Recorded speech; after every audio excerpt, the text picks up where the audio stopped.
mais uma vez aqui a nossa segunda reunião, retomando as atividades 1 do eixo de trabalhadores religiosos, onde a gente está discutindo e fazendo também aí uma análise, talvez uma resenha não só descritiva, mas crítica do mito da marginalidade, da autora que é urbanista e arqueóloga, antropóloga, Janice Perko.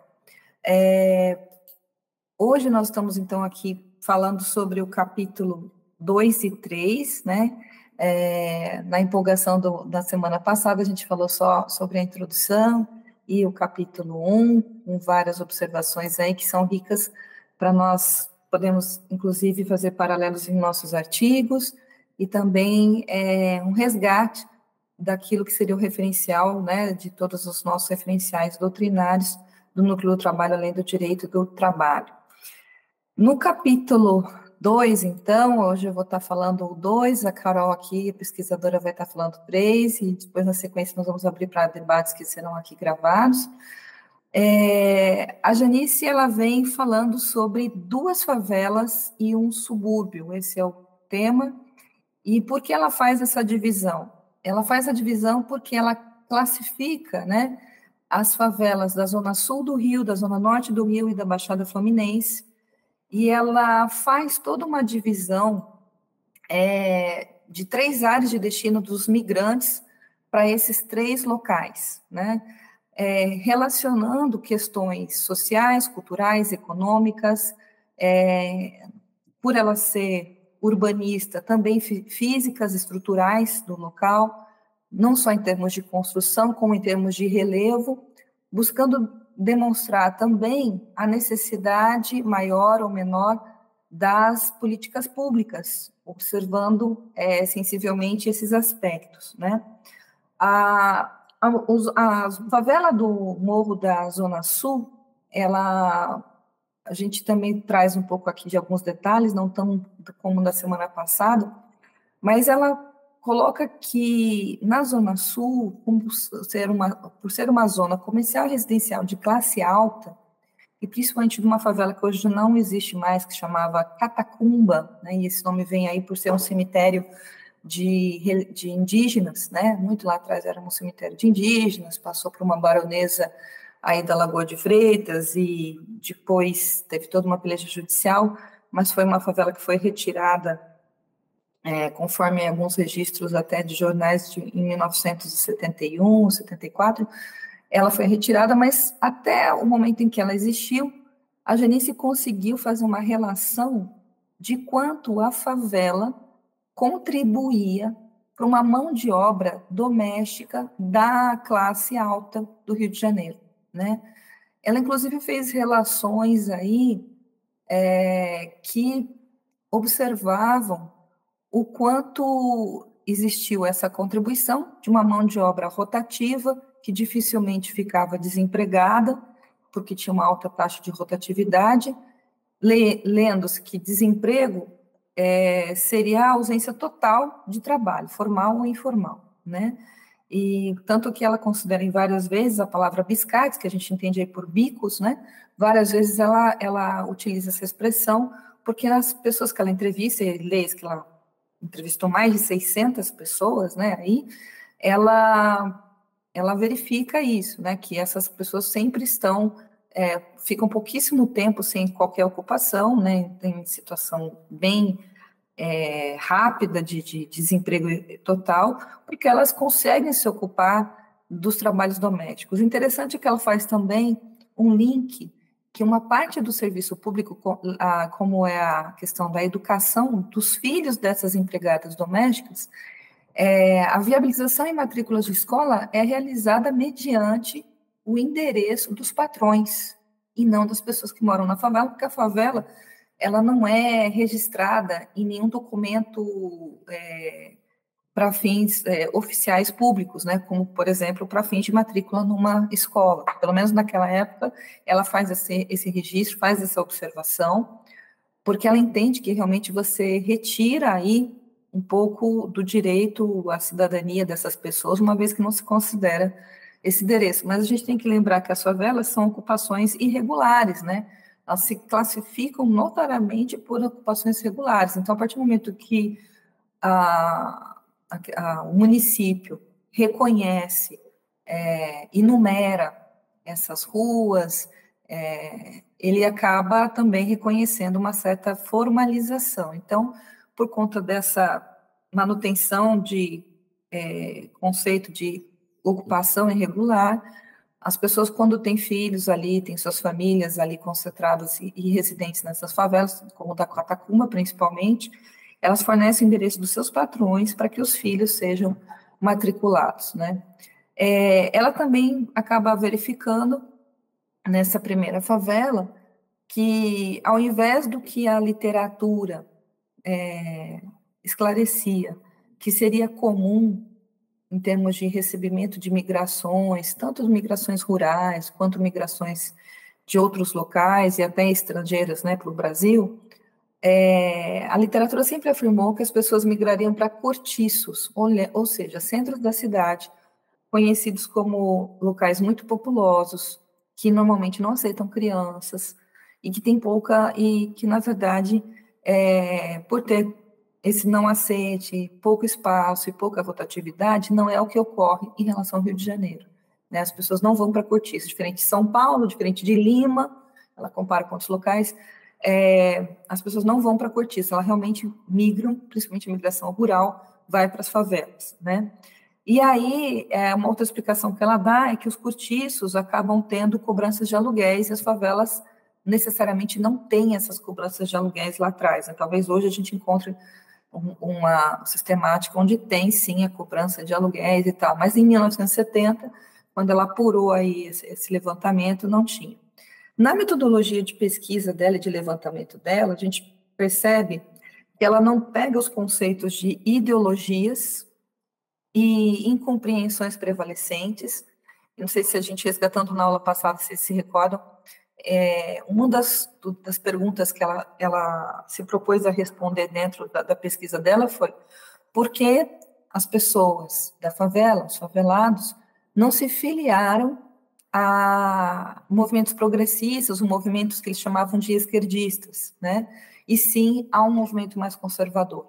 Então, ela queria responder essa pergunta também, porque ela tinha vários outros pesquisadores que eram progressistas, que eram esquerdistas, e eles ficaram inconformados quando, diante da ditadura de 64, né, não teve uma filiação dessas pessoas que descem do morro para esses movimentos. Pelo contrário, eles vão para defender Deus, pátria e família, né? E aí eles vêm defender aí a ditadura e compram, né, essas ideias. Então ela falou: bom, eu quero entender as ideologias dos favelados, eu quero entender essas incompreensões dos meus colegas da academia de esquerda e progressistas. Então eu quero relacionar com outros conceitos, através de um levantamento quantitativo, outros conceitos muito objetivos. E o que ela classifica aí como conceitos objetivos? Ela faz observações da trajetória, né, dessas pessoas, né, então, observações do próprio participante, dela tem algumas perguntas estruturadas, outras perguntas livres, que ela chama de entrevistas abertas, né, ela analisa o contexto dessas pessoas, então, se elas se identificaram com famílias que já estavam ali presentes ou não, se elas vêm sozinhas, se elas, como elas vêm, né, se elas já vêm com emprego ou não. Ela faz vários dados de levantamento, né, vários dados, cor, raça, idade e tal, e ela também faz, né, outra observação que ela faz nesses levantamentos quantitativos, as histórias vitais cronológicas. Então, ano a ano, como ela fica tanto esse livro da Janice, ela tem um outro que chama Favela, né, ela trabalha, a gente vê que ela faz um trabalho de imersão de 5 anos até 10 anos de pesquisa. Então, ela tem condição, né, claro, com incentivos, com bolsas tal, de falar sobre as mudanças ocorridas ano por ano, quanto a domicílio, quanto a ocupação, situação familiar e educação, né? E tudo isso ela confronta com as ideologias ela chama de incompreensões prevalecentes, né? E aí ela destaca, né, a importância também a gente falou isso um pouco na semana passada, que ela pegou 600 pessoas aleatórias e 50 membros da elite, que seria elite? Pessoas mais populares, pessoas mais respeitadas, né? E aí ela vai, nesse segundo capítulo, ela, por ser urbanista, ela divide também essas regiões, né, de uma forma um corte muito interessante aí, duas favelas no subúrbio, porque ela classifica, na verdade, Duque de Caxias, hoje conhecido como Duque de Caxias, como um subúrbio, uma cidade dormitório, uma cidade satélite, né, um lugar um pouco mais afastado, que tem outras classificações de relevo, de estrutura. Então, ela divide esses 3 pontos, né, as duas favelas subúrbio em localização, aspectos físicos, a história do local, os serviços urbanos que o local pode proporcionar, o espírito comunitário da região e as perspectivas quanto à possibilidade de remoção ou não daquela favela, extração daquelas pessoas para um outro local, já com uma prévia e pré-determinada urbanização, como condomínios, habitacionais e tal.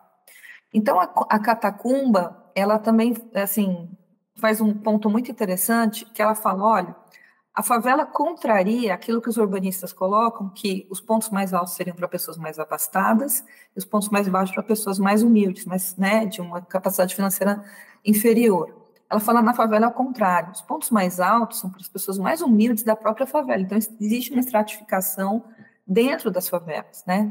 Pontos mais altos, mais difíceis, onde eu não tenho mais cimento, onde eu tenho terra, onde as próprias construções são com um material muito mais pobre, humilde, precário, são mais altas. E as de baixo, que são mais próximas das avenidas urbanizadas, que são dentro do conceito urbano e aceite e formalmente desenhado aí pelo governo, na pessoa, né, do município, né, do órgão do município em si, ela fala, não, essas aqui elas têm mais serviços públicos, porque elas são perto, né, desses eixos aqui de rodovias, de avenidas, tem mais serviços públicos onde se leia-se aí água, esgoto, eletricidade e coleta de lixo.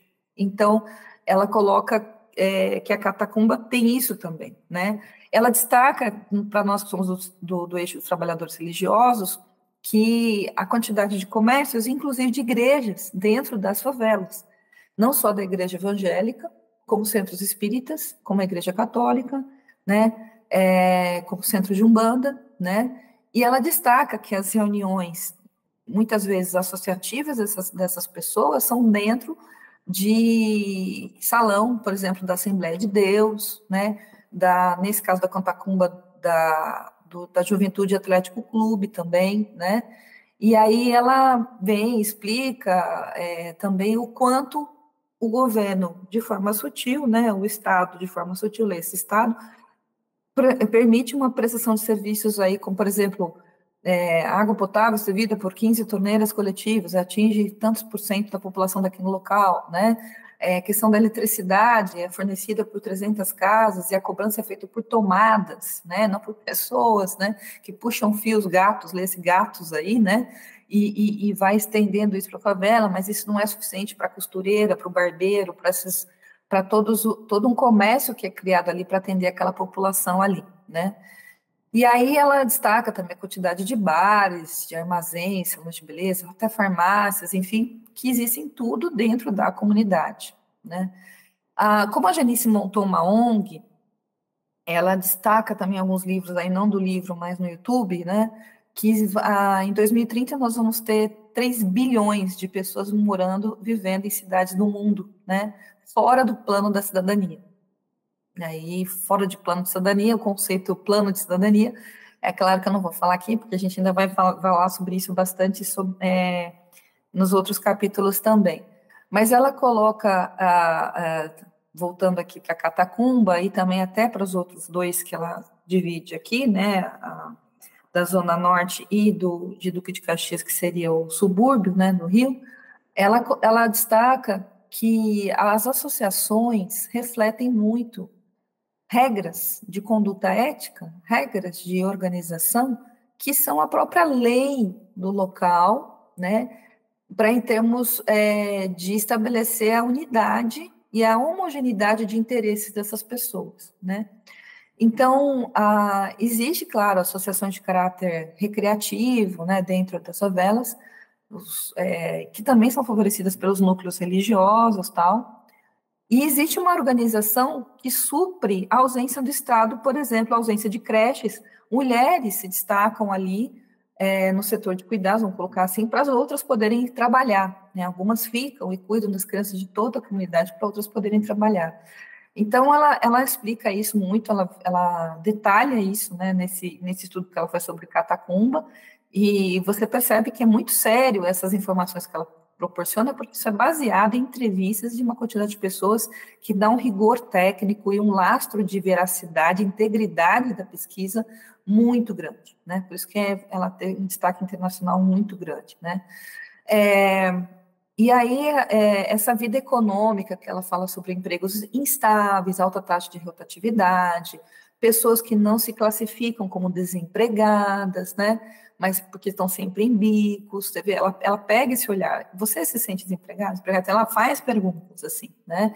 Tudo isso ela levanta aí a partir da catacumba. Quando ela vai para Nova Brasília, que seria a outra favela, né, da Zona Norte, e ela destaca a influência do redor ter a indústria, né, de você ter uma classe operária, média, baixa, né, da distância das moradias, dos barracos, né, da viabilidade de mais serviço de esgoto, de mais serviço, assim, um pouco melhor, né, não tem valas, assim, detritos a céu aberto, então ela destaca que tem um pouco mais, né, de organização nesse aspecto.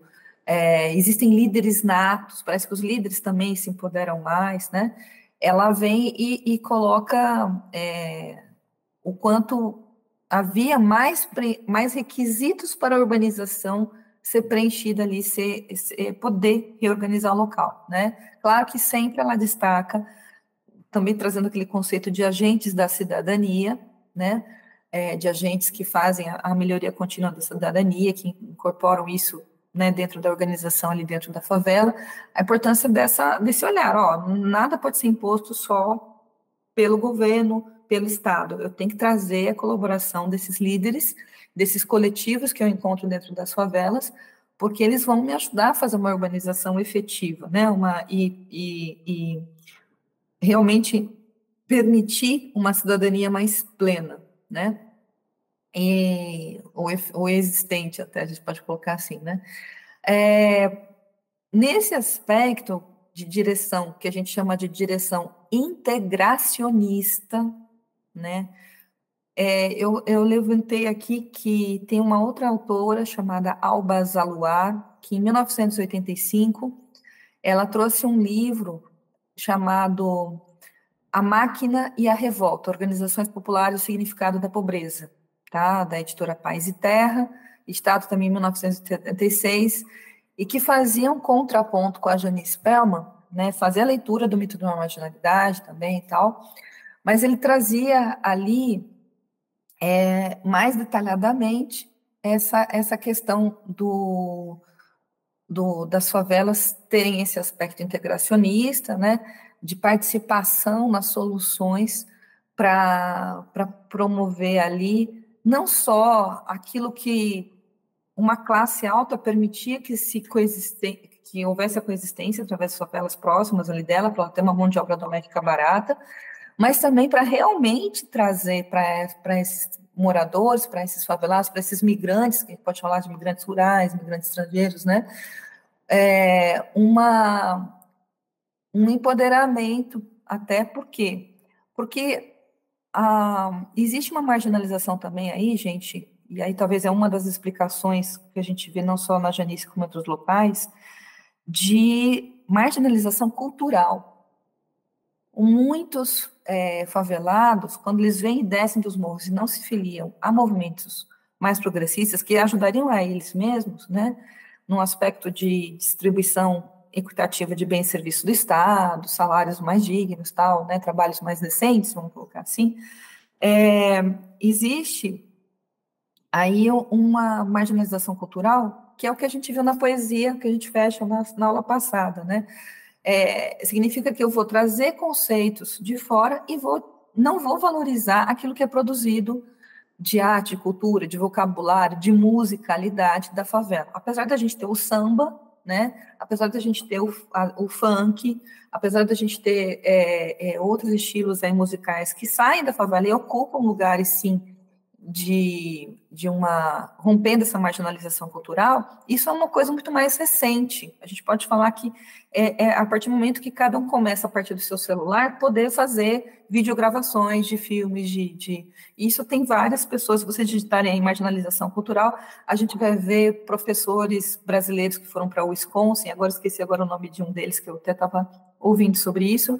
Eles falam sobre isso, marginalização cultural, e eles falam isso dos impactos das favelas e das cabeças das pessoas que estão dentro das favelas sendo domesticadas por uma retirada de valor do que eles produzem e uma transferência de valores que outras pessoas de fora produzem, né?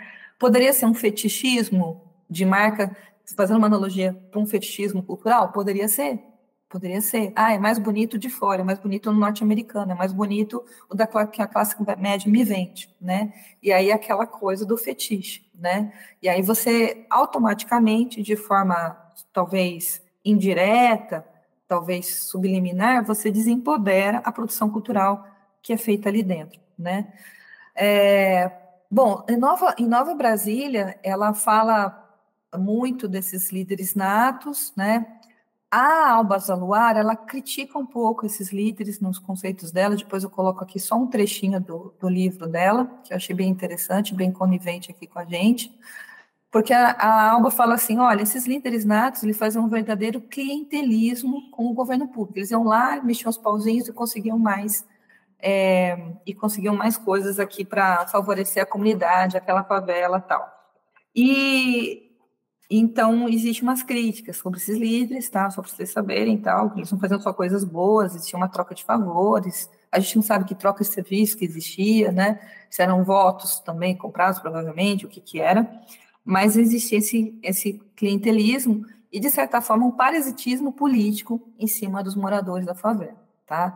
Todo mundo convivia muito com medo da remoção, né? Então, a Janice, como urbanista, destaca que as pessoas não deixam de colocar um cimento numa casinha dentro de uma favela à toa. Elas investem em antena parabólica, elas investem, e eu nunca entendi isso, né? Fui entender agora. Elas investem em antena parabólica, elas investem em outros,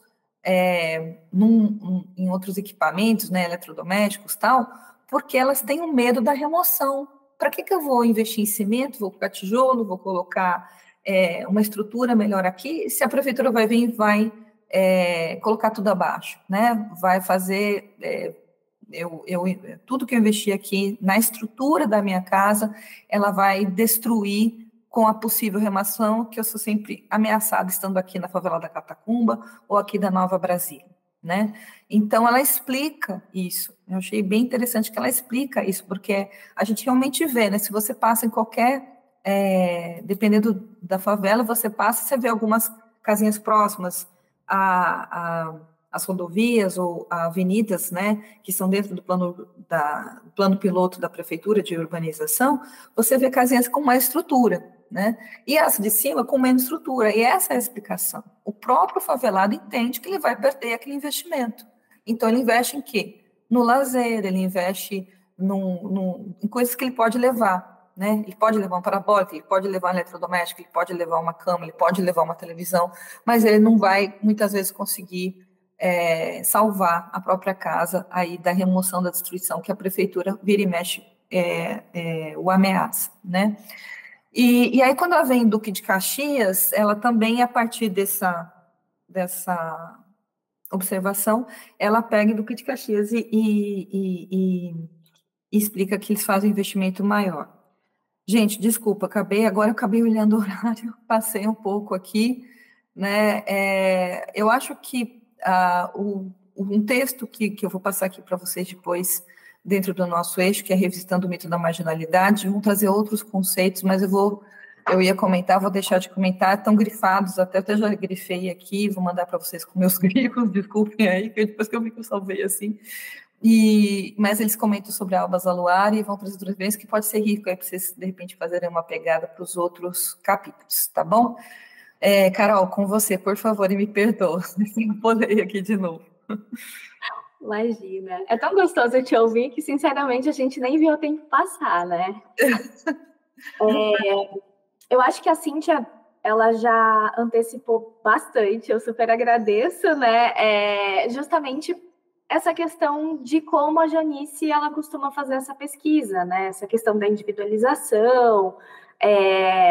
E assim, do capítulo 3, né? Então ela sai dessa percepção, dessa abordagem da comunidade para ela focar, né, no indivíduo. Então seria essa fotografia de quem são, né, as pessoas que moram na favela.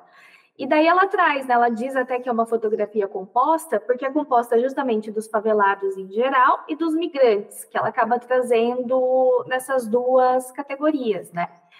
E ela acaba utilizando sempre como método de pesquisa algumas preconcepções, né, que já existiam e tentar desmistificar. Então, algumas pesquisas que já aconteciam na época para confirmá-las ou para refutá-las.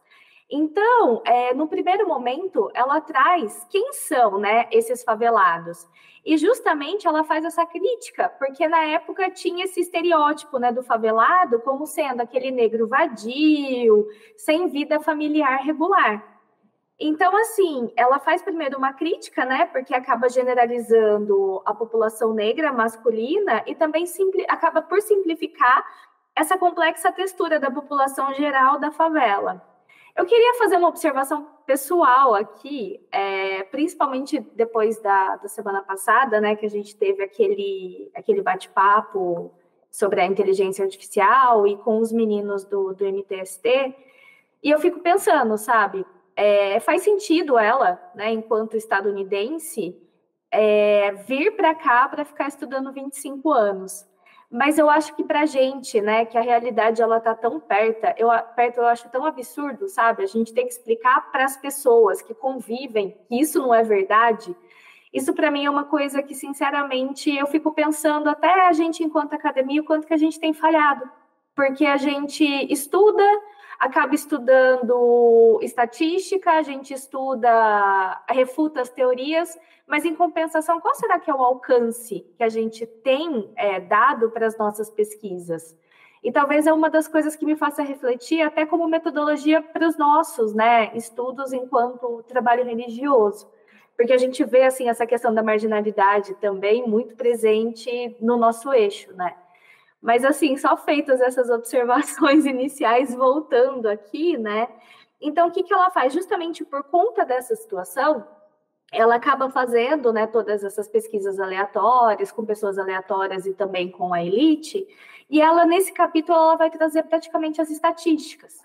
Então, por exemplo, na tabela 3, que está nas folhas, né, 88 e 89 do livro, ela vai trazer os dados demográficos, né, básicos da população.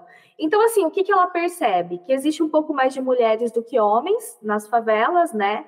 E ela fala que ela conseguiu, inclusive, mensurar isso um pouco mais justamente na Catacumba do que nos outros dois lugares, que ela conseguiu aplicar até um questionário um pouco mais rigoroso, os critérios um pouco mais rigorosos, né?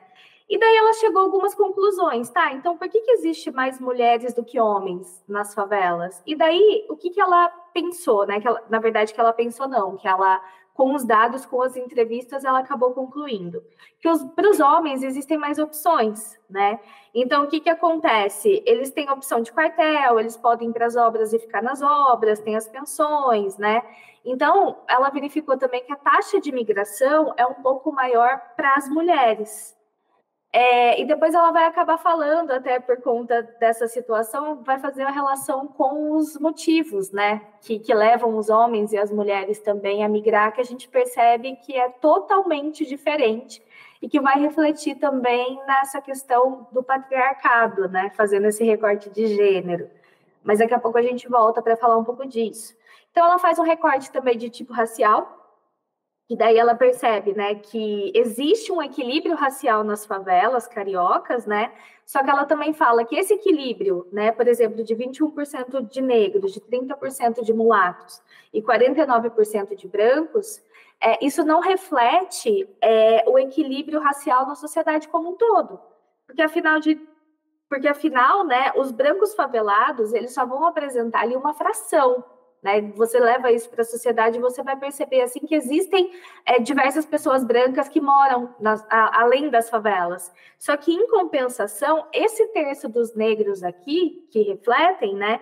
Eles são praticamente todos os negros que vivem no Rio. Então, a gente tem também aqui o recorte racial, né? No sentido de que realmente a população negra ela reside muito mais nas favelas do que nas cidades. E o que também a gente sabe que tem, né? Infelizmente, ainda essa questão histórica, que a questão da relação com a escravidão, e a gente sabe que, infelizmente, isso tem muita relação, né? E ela traz também a idade média, né, das pessoas da favela, como sendo de 34 anos, né? E só que assim, aí ela faz depois uma análise entre essa análise aleatória, depois com a elite, você acaba percebendo também que a elite ela tem 6 anos a mais, né? Que assim, até dentro da elite, até dentro do núcleo da favela, os homens brancos eles preponderam ali na direção, né? Então, assim, ela vai trazer uma expectativa de estado civil, né, que aí ela traz 24% são solteiros, 66% são casados ou amigados, né, 5% separados e 5% viúvos. E daí ela percebe que prevalece também a família nuclear. E daí acaba também com o mito, né, de que nas favelas como que eu vou dizer? Bom, deixa eu voltar aqui. Eu tô um pouquinho perdida, gente, porque eu fiz as anotações, assim, eu tô indo, voltando, e de repente tem fonte vozes da minha cabeça. Então, eu tô tentando estruturar aqui com vocês, tá? Então, assim, o que ele percebeu, né? Que ela percebeu também que prevalece essa família nuclear, porque existe, dentro da estrutura da favela, 90% das famílias são nucleares, né? Então, compostas por pai, mãe e filhos, né? E afins. Só que 10%, ou pai, né? Mãe e filhos, já pensando não só nessa questão da sociedade da família tradicional brasileira, mas 10% eram de familiares e amigos morando na mesma casa.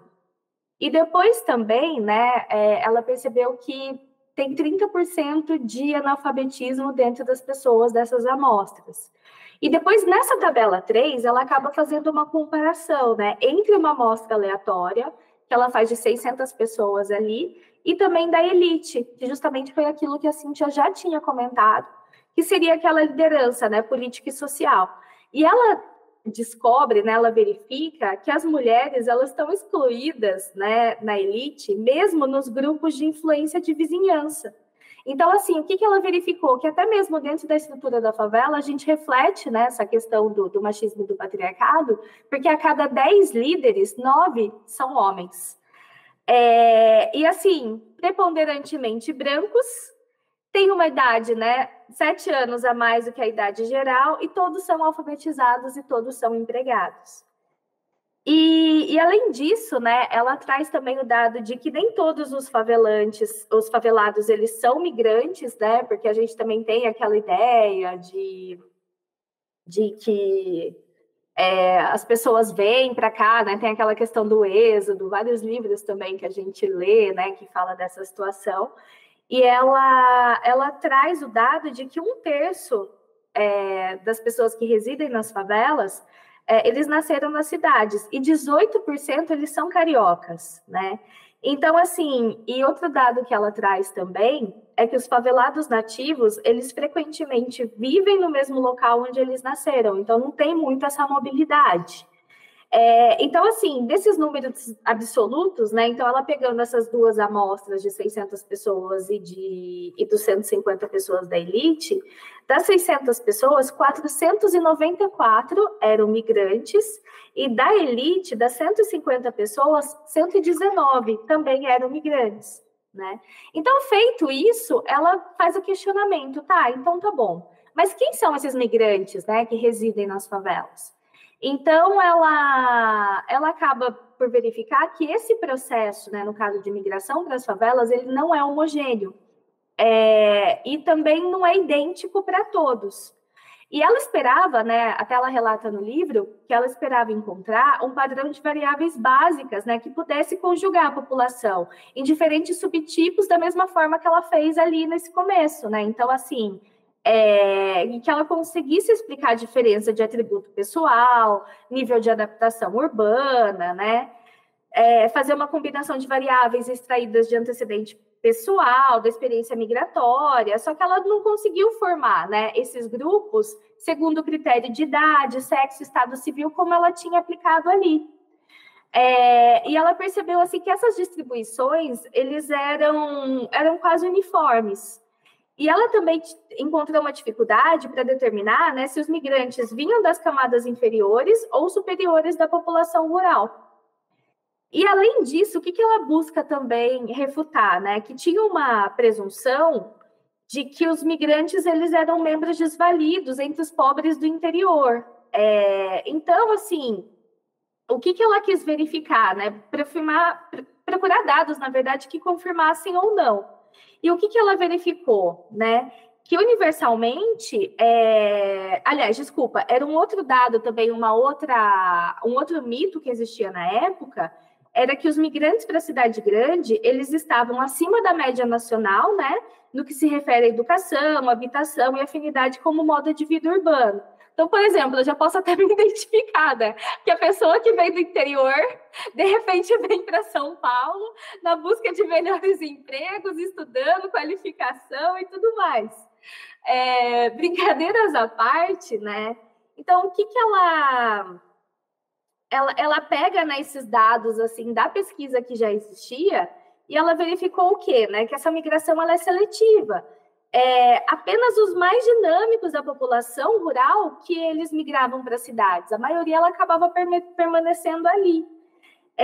O que ela percebeu, na verdade, é que uma característica comum desses migrantes, né, era a absoluta pobreza, né, do migrante típico no seu lugar de origem. E ela até traz isso, né, na tabela 4 do capítulo 3, né? E ela percebeu também que a maioria trabalhava na agricultura em setores mais baixos. E daí, depois ela vem com o questionamento, né? Mas de onde vêm esses migrantes? E tinha um mito, né? Justamente esse que era dos lavradores, que vinham diretamente da roça. Aí tinham também pesquisadores da época que acreditavam, né? Eles traziam que 2/3 dos favelados eram de origem rural, e os leads, eles falavam que era menos de 5%. Então, tinha nessa questão do máximo e do mínimo. E aí, afinal de contas, os lavradores, eles eram diretamente da roça, ou eram de origem rural, ou, na verdade, não, eles eram de outros centros urbanos, né? Então, ela fez uma pesquisa e ela chegou em número mais ou menos entre esses dois extremos, que também está relatado na tabela 4 do capítulo 3.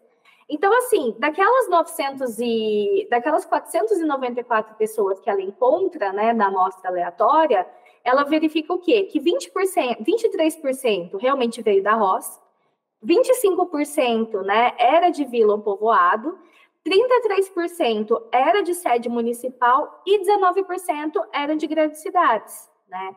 Então, assim, além disso, tinha uma outra ideia que ela buscou assim verificar, né, afirmar ou refutar, que eram que os homens do campo, né, tinha aquele êxodo maciço que era motivado pelas secas do Nordeste, que a gente vê muito isso, né? As pessoas pensam, o clima é horrível, então vem o povo do Nordeste para cá, e a gente vê até essa questão de xenofobia, né?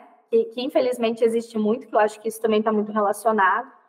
E ela verificou, na verdade, que o número é quase igual, né, de imigrantes que vêm do Nordeste, do estado do Rio de Janeiro, Minas Gerais e do Espírito Santo. Então, não é só do Nordeste, né? E ela percebe também que essa migração do Nordeste, ela vem cedendo espaço para Minas Gerais e para o Espírito Santo. Então, hoje não são tantos migrantes nordestinos, né?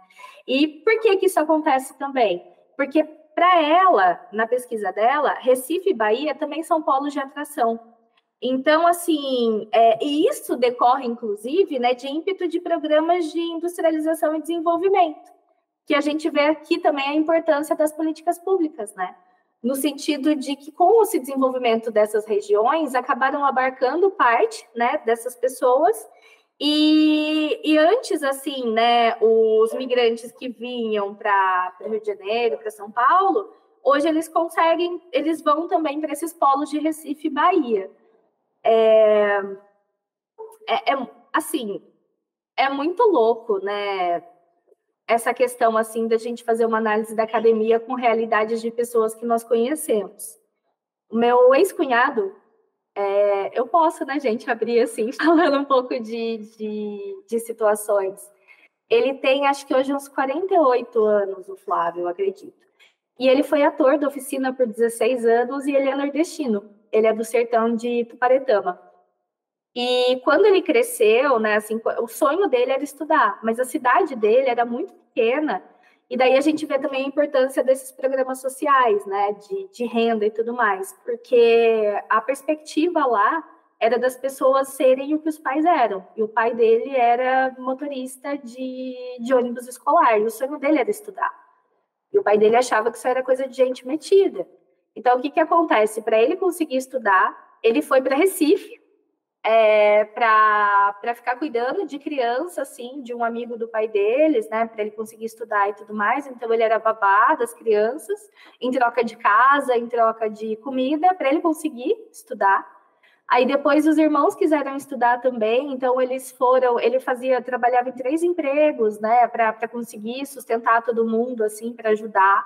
Ele passou na faculdade, na Universidade Federal, ele fez jornalismo e conseguiu, assim, uma ascensão social. Depois ele saiu, ele foi ator da oficina por muito tempo. E daí a gente vê, né, essa questão, assim, da dificuldade de fato, né, e assim, realmente como Recife sendo um dos polos ali do pessoal. E daí, feita essa digressão, existe um outro mito também, que o êxodo, ele era causado por catástrofes, né, por condições climáticas do Nordeste, a questão da seca, né, e também por conta da relação existente ali entre a região, que é até o que a gente via, Vidas Secas, né? Tem vários livros também da literatura que trazem essa passagem das condições climáticas e da necessidade de migração. E ela percebe, na verdade, né, que, assim, antes disso, dos migrantes, 40% vinha do Nordeste, mas 35% vinha de áreas adjacentes do Rio de Janeiro e 23% do Leste.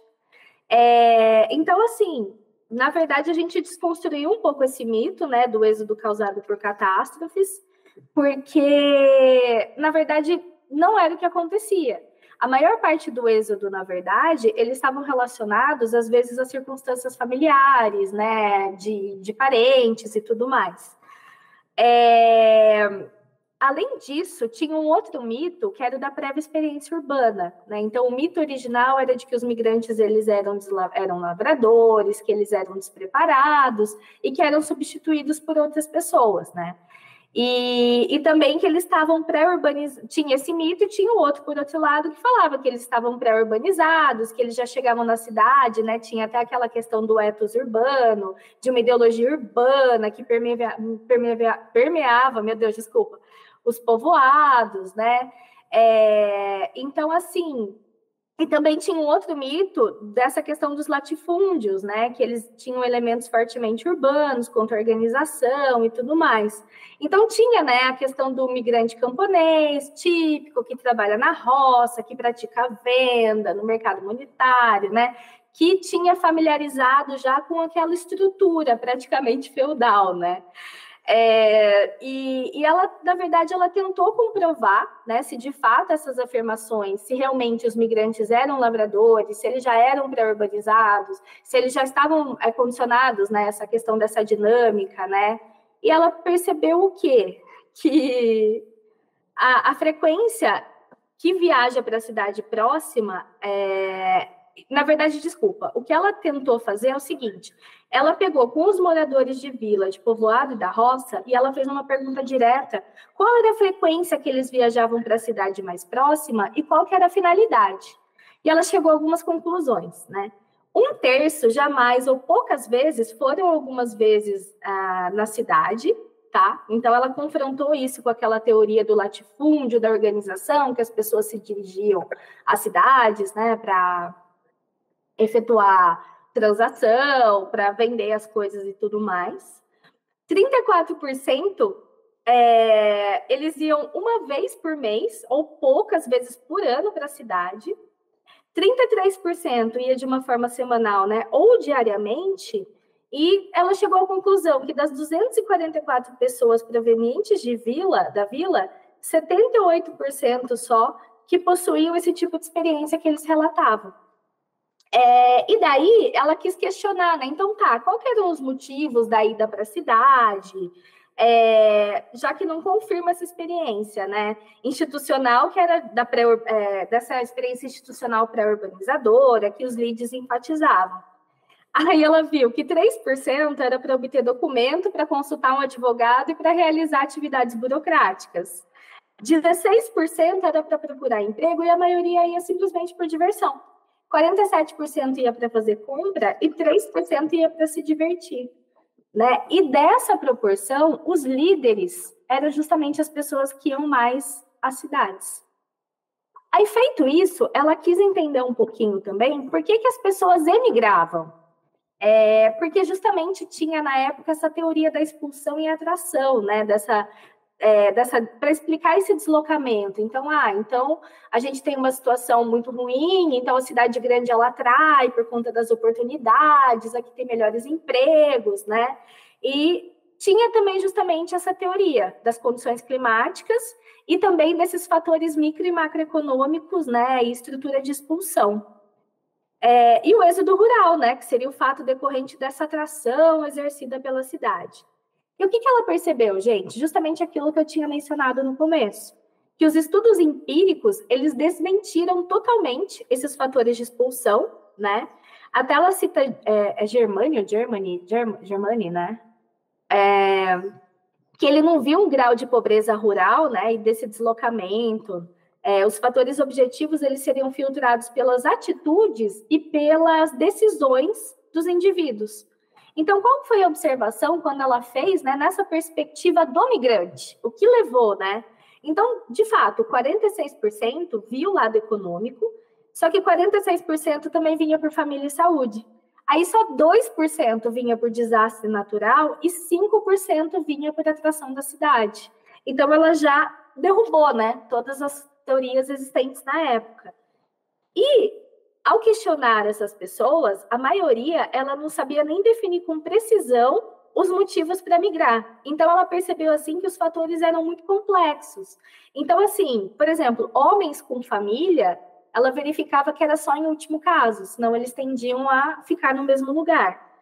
Os mais moços, eles vinham pelas melhores oportunidades. Agora, olha só, as mulheres mais moças, elas vinham, vocês adivinham por quê? Para não ficar para titia, gente. Olha o efeito do patriarcado. Elas tinham medo de ficar solteiras. Então, elas vinham para cá. Então, assim, as mulheres de mais idade, por outro lado, elas vinham primeiro pela família, segundo por marido, para procurar marido, e só em terceiro lugar pelo trabalho. Né? Então, a gente vê também essa questão do recorte de gênero aqui, até os objetivos são diferentes, né?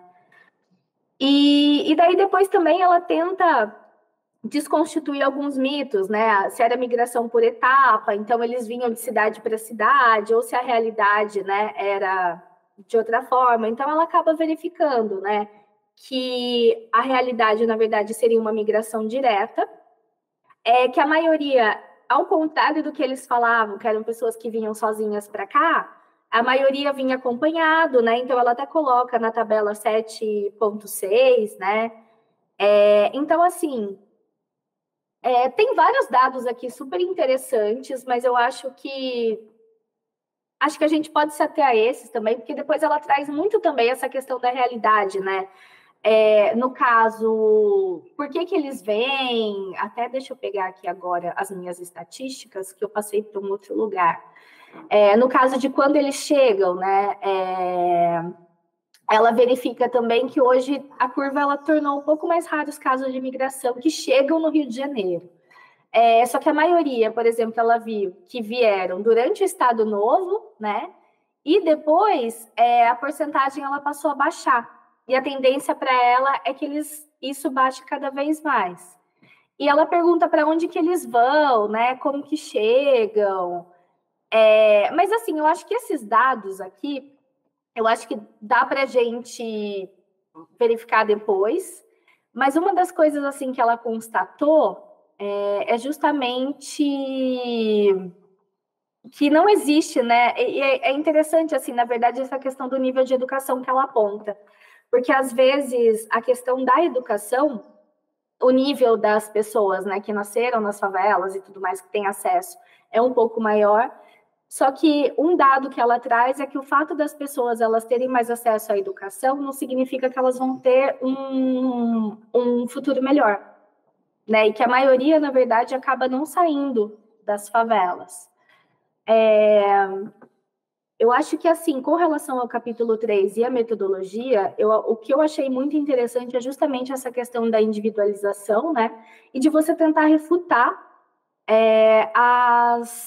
os preconceitos que existem, né, na realidade. Então, trazendo isso, por exemplo, para o trabalho religioso.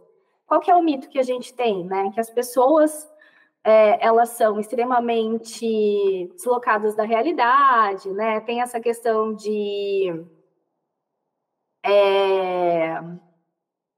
do estereótipo, né? Da pessoa que manipula, enfim. E talvez, assim, a gente pensar nisso para ver, tá, mas realmente, qual que é o perfil desses trabalhadores? Qual que é a idade deles? Fazer um recorte de sexo também, né? Porque a gente sabe que as mulheres, dependendo do tipo de denominação, também elas nem podem, né, ser pastoras. Fazer essa seleção também para ver qual que é o tipo, dentro dessas instituições, ou dentro dessas pessoas, na verdade, dentro dos trabalhadores religiosos, qual que é a idade, grau de escolaridade, né? E porcentagem entre homens e mulheres, e também até essa questão de... Nossa, gente, hoje tá difícil aqui, né? Eu acho que até dessa questão da forma mesmo como se dá, né? A prestação de serviços e tudo mais. Mas, assim, acho que era isso que eu tinha para falar. Eu acho que, no final das contas, eu acabei ficando com mais dúvidas, assim, sabe? Com mais inquietações, justamente por conta de, sinceramente, achar um absurdo a gente estar tão perto dessa realidade e a gente precisar de um livro para mostrar para a gente, esfregar na nossa cara que a realidade não é assim, sabe? Então, essa questão dos dados estatísticos, eu acho que é uma forma da gente comprovar mesmo, né, refutar os mitos. Então, essa tabela quantitativa, ela é bem interessante. E é isso, pessoal. Obrigada, Carol. É isso aí. Bom, Tiago, Erielson, Diane, Rodrigo, não sei se vocês querem comentar alguma coisa. Só queria fazer um destaque mandei o texto aí Revisitando o Mito da Marginalidade no grupo. Mandei o vídeo sobre marginalização cultural e 2 vídeos do Rui Braga, todos de poucos minutos, para não interferir muito no descanso de vocês, mas com muito foco sobre também conceito de precariado, uberismo, e que era o que antecedeu aí os conceitos de plataformização do trabalho. Mas no livro do Revisitando a Marginalidade, tem um comentário no rodapé da página 3, muito interessante, que fala muito com o que a Carol colocou aqui, comentando que a Janice não é tão inovadora, mas que o Paulo Freire, no livro Pedagogia do Oprimido, comentou sobre as questões de marginalização. Talvez uma das dúvidas que a gente mais questiona, assim, seria, que a gente mais coloca, seria, estamos lidando com populações realmente marginalizadas, à margem ou populações que estão dentro de um sistema já pré-organizado de opressão.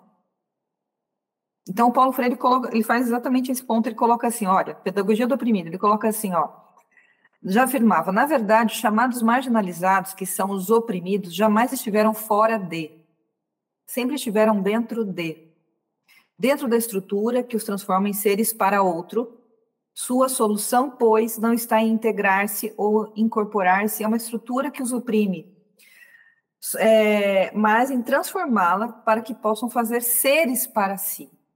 Sem embargo, o trabalho de Perlman foi pioneiro ao apresentar uma crítica sistemática, abrangente e empiricamente documentada da suposta condição de marginalidade dos moradores de favela. Então, o tempo todo a gente está vendo essas críticas, esses mitos, né? E o que a Karina colocou, assim, são mitos de migração, que é o capítulo 3 é muito da migração, né? Mas o Paulo Freire também já tinha falado sobre esse livro, ó, Pedagogia do Oprimido. Então, quando a Janice coloca dos líderes, quando ela coloca das localizações das favelas, ela percebe que há uma conivência da ausência do Estado, proposital ausência do Estado, para que essas populações de pessoas fiquem perto de onde tem o trabalho, de onde tem o emprego, e sirvam outras camadas sociais da sociedade. Então, manter elas, e aí vamos utilizar o conceito, à margem de um conjunto de direitos e obrigações, ou melhor, um conjunto de direitos, não é nem de obrigações, de direitos de cidadania, mas sistematicamente, previamente calculado, porque o Estado poderia, a qualquer momento, fazer uma reurbanização, promover, né, uma emancipação dessas pessoas, mas não, ele mantém por um período. Depois ele faz uma, Catacumba é o exemplo disso, depois ele retira a favela da Catacumba, porque há uma especulação imobiliária, e aí fala, não, está mais vantajoso, veja, bom manter essa população aqui, as outras vão vir. Eu tenho mais, agora eu estou ligando a Duque de Caxias, eu tenho a Balsa, eu tenho isso, eu tenho aquilo, as outras populações, elas vão vir, esse trabalho. Não preciso mais ir tão pertinho aqui. Então, você vê que o momento em que há extração de favelas, o momento que se mantém favelas, é conivente com certos interesses de certas estruturas sociais, e no caso da classe média alta, ou até da indústria que está em volta.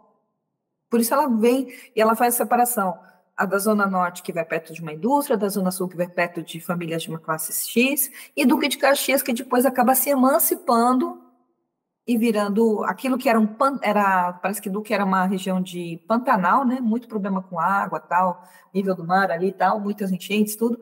Melhoram, eles fazem várias políticas de drenagem, ele vira cidade satélite, né? Uma cidade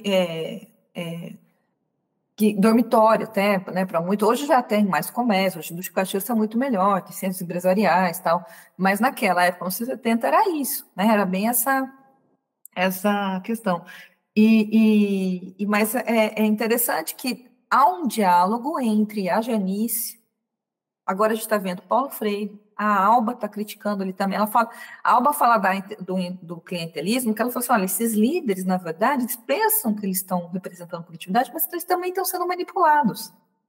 Eles estão favorecendo e fomentando um parasismo, um fenômeno de são parasitas políticos. Parasitismo político. Então, é muito interessante isso, porque a gente está vendo aqui, a gente vai ver os trabalhadores religiosos, a gente vai ver, vou trazer depois os textos das igrejas periféricas e tal, e a gente vai ver o crescente de uma igreja neopentecostal, depois a gente vai caminhar bastante com isso, então é muito importante ter esses conceitos da Janice aqui, do Paulo, da Alba tal, porque a gente vai ver dentro de estruturas de poder, a influência religiosa, as questões de ideologia, e o que se vende de ideias, e o que realmente é interessante, é o outro conceito aqui que ele traz, seres para si. Quer dizer, a gente está falando que os favelados, eles são seres que estão sendo o tempo todo manipulados, eles conseguem conquistas, conseguem sua organização, mas eles estão vivendo aquela condição também porque uma estrutura de poder de uma classe média alta, de uma indústria, para não manter essa favela aqui do jeito que está. Está falando isso, né? E uma das coisas que ela menciona também é justamente esse impacto econômico e político. Porque, por exemplo, essa questão da migração mesmo, a gente vê que muita gente veio durante o Estado Novo, né? Ou seja, a Segunda Guerra. E depois, essa questão também da questão política, e que daí, nessa questão durante a Segunda Guerra, economicamente, para os brasileiros ali, para o pessoal, foi muito boa. Por quê? Por conta da falta de mão de obra lá, né? Por conta do que estava acontecendo a guerra, então teve a industrialização aqui e as pessoas elas passaram a ter uma condição melhor. Por outro lado, depois do golpe de Estado, né, depois de 65, isso começou a ter uma redução significativa. foi quando a gente começou a ver ali também até a questão do neoliberalismo, né? Então, a gente vê até essa questão do impacto político e social, fazendo diálogo com isso que a Cíntia acabou de falar, influencia, né? E como influencia também. Sim, sim. Gente, vocês querem comentar, por favor? Elielso, Thiago, Diane, Rodrigo. Bom dia, meninas. Bom Tiago, Rodrigo, parabéns mais uma vez, excelente exposição. Uma aula, tá? Ouvir vocês é muito enriquecedor e a responsabilidade aumenta para o nosso próximo encontro, né, Rodrigo? Mas eu queria só comentar aqui algo, quando a Cíntia começou a falar ali do capítulo 2, algo que me chamou muita atenção, né, e que é algo que a gente observa, né, em todas as favelas, a falta do cuidado com a infraestrutura, né? E eu nunca parei para pensar sobre esse aspecto, né? O medo, né, de investir na infraestrutura até pelo receio, né, de uma intervenção ali do Estado, de você perder tudo aquilo, e você acaba investindo ali em bens móveis, né, porque você consegue levar, como a Cíntia falou, a cama, a geladeira, mas a sua casinha lá que você investiu, de repente, pode ser derrubada por um trator, né? Super interessante, tá? E, Carol, os dados do capítulo 3. Eu sou nordestino, né? Eu vim para São Paulo em 2010, né? Eu saí da roça mesmo, no trabalho da olaria, fazendo tijolo, telha, e assim, eu me identifiquei muito nesse ponto, né? E que é realidade, né? Então, assim, está sendo super enriquecedor, parabéns de verdade, e assim, esse livro de fato, eu leio ele e eu fico com muitas perguntas, né? São mais perguntas do que respostas, mas é muito instigante. Parabéns, de verdade, viu? Obrigada, Elielson. Rodrigo, Diane, Thiago.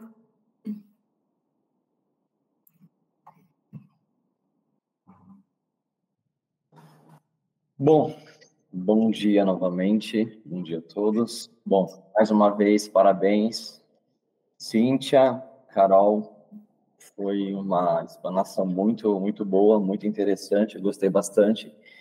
E uma coisa que, na verdade, não foi nem nesse encontro, foi no encontro de sábado passado. A questão da política, não sei se foi a Carol ou foi a Cíntia, que comentou em relação ao interesse da política pelos moradores e fez um link com a questão da milícia. Eu não sei se o interesse da política ou o desinteresse da política é por conta da milícia, né, atuando nas favelas, ou porque eles não conseguem enxergar que pode haver uma mudança de fora para dentro nas comunidades. Eu achei bastante interessante essa questão da política atuando nas favelas. Eu até fui tentar pesquisar, fazer uma pesquisa desse embate que existe entre essa política que acontece através dos milicianos na comunidade e a política tentando se fazer presente na comunidade. Eu acho que isso foi, para mim, me chamou mais a atenção, essa falta de interesse da comunidade pela política.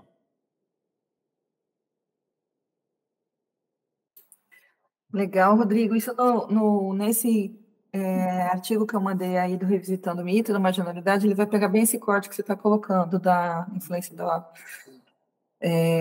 do tráfico dentro das favelas, vai questão política, então vai ajudar bastante, e tem mais trabalhos também. O próprio livro Favelas, parece que da Janice, eu não tenho Favela, não tenho ele, mas eu vi ela fazendo alguns comentários sobre ele dentro do YouTube, né, ela mesma falando, Talvez seja legal a gente saber alguma coisa desse livro, talvez se vocês puderem trazer também alguma interferência. Eu acho que ela comenta um pouco mais disso, porque ela já faz isso daí mais tarde, 10 anos depois, não, mais de 10 anos, se não me engano, acho que é 2019?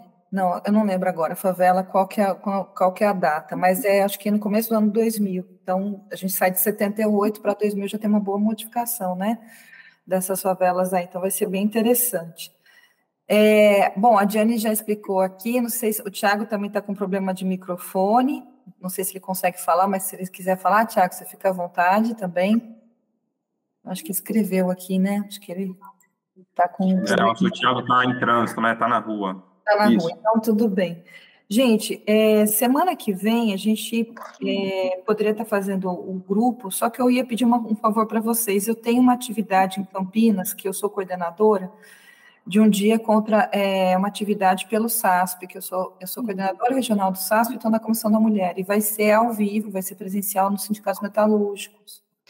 Então, eu queria, depois eu faço esse corte aqui, tá, dessa edição aqui, eu queria pedir para vocês se seria possível a gente caminhar com vocês para dia 14, se vocês podem, Elson e Rodrigo, em vez de semana que vem, ou se vocês tocam sozinhos, daí semana que vem eu abro o link e tal, ou melhor, aí eu não posso abrir o link, alguém tem que abrir um link aqui e vocês continuam para a gente cumprir o calendário, é vocês que sabem, tá? Eu já vou me justificar que eu não vou poder participar, porque lá começa às 9, então eu vou estar provavelmente uma hora e meia mais cedo para ver se está tudo ok, e vai ser um evento que é com dança, com Baque Mulheres, com a Helena Pontes vem de Santos, vai ser depois eu até mando a propaganda aqui para vocês, vai ser um evento, uma atividade bem bacana, que vai inaugurar a semana em comemoração ao Dia Nacional, né, e fortalecimento do Dia Nacional de Combate à Violência contra a Mulher.